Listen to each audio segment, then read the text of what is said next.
E aí, Matheus? Bom? Bom. Você tá bom também? Tô bom. Só curtindo um som? Tô curtindo o som. Ouvir um som. Beleza? Tá conseguindo me ouvir? Tô. Tá. Uhum. Tô fazendo o som da venda. Tá Tá gostando bom? do som? Tá alto? Tá, aí sim. Vou lá separar. Vai lá. Vai um doce? Não sei. Acho que não. Tá pensando? Tá pensando não? Tem que pensar sim. Falou pra mim não filmar ela, mas eu não filmei ela. Tô filmando eu, com autorização também. Então, tô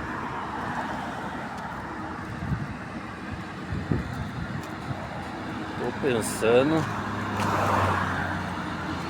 em chegar e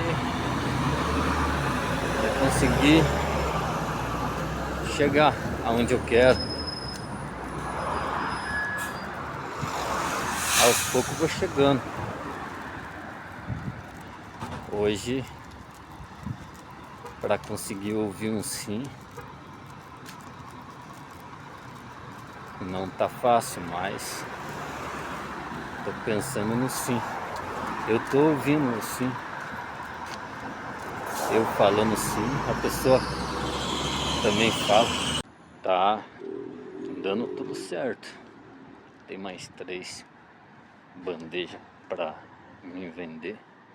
Chegar nessa loja aqui é a última loja que eu vou entrar e eu vou para casa. Não foi fácil o dia.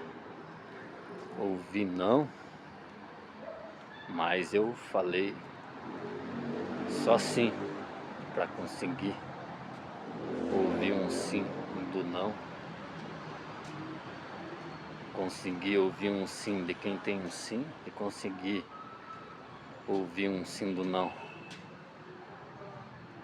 E aí? Tá Tudo quanto essa certo? parada aí? Tá 10? Aqui, ó. Fazer 3 por 20 para você? Vou querer uma. Aí sim. Quer levar 2 por 15? Leva 2 por 15. Aí ó, já vendi 2 pro camarada aqui. E aí, dá um beleza aí? Gente boa da Metro Sul daqui uns dias tá vendendo carro. Isso aí. Comprar Não carro sei aqui na se Metro ele Sul. quer vender carro.